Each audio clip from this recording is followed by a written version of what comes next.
I knew I was going to cry. Me and Matt's journey began together in 2013 when I made the somewhat odd decision to try and chase snow across the world in Australia. Matt stumbled onto my life pretty early on in this adventure. I think it was one of my first nights out at the local pub. A long-haired surfer dude holding a jug of beer and a pouch of tobacco approached me on the deck. It was a hearty, "G'day, mate." He promptly shook my hand, and when he found out I was from Canada and that I worked at Big White, he began talking my ear off about how much he always wanted to go to Canada and how I had to get him a job. Truly, within the first 10 minutes of meeting Matt, he'd ensured that there was no way I was escaping Australia without bringing him with me, and he exclaimed how good of friends we were going to be.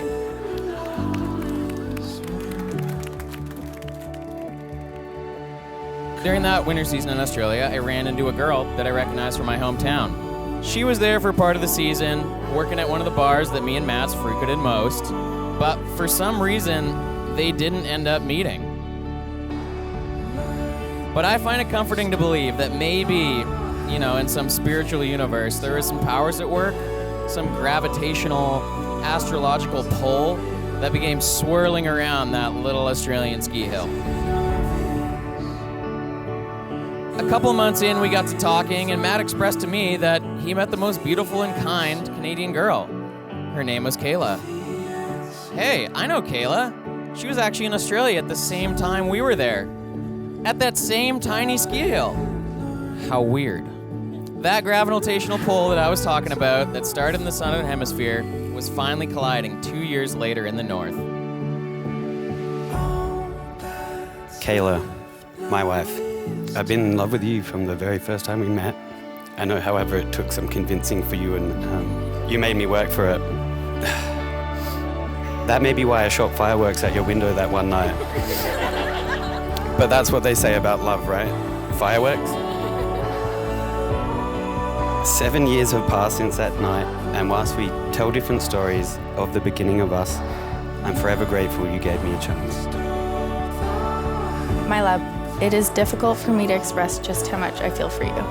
I do feel we have truly found a special love.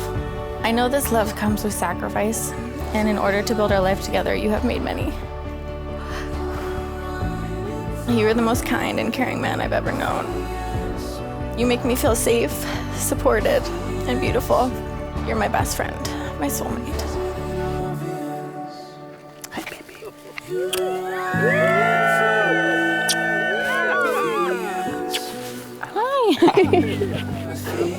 We're here. I know. You look beautiful. Thank you. So this is the dress.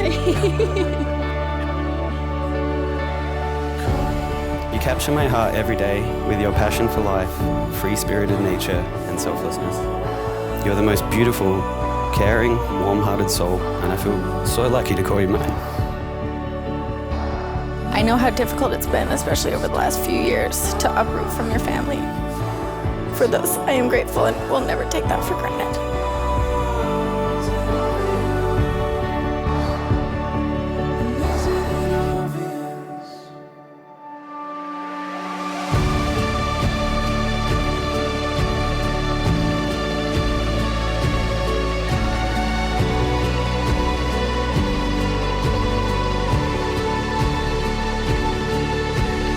These two have built a home, not only in the sense of tearing down and building physical walls, but in the means of building a home inside their heart for each and every person here tonight.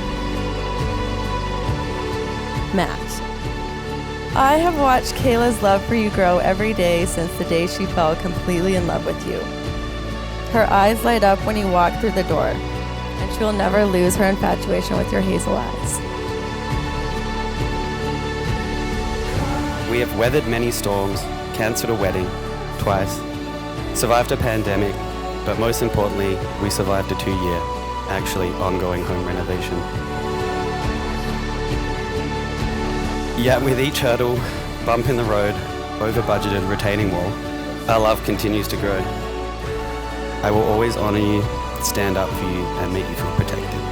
Most importantly, I vow to love you and only you. Except for Finn, I love him too.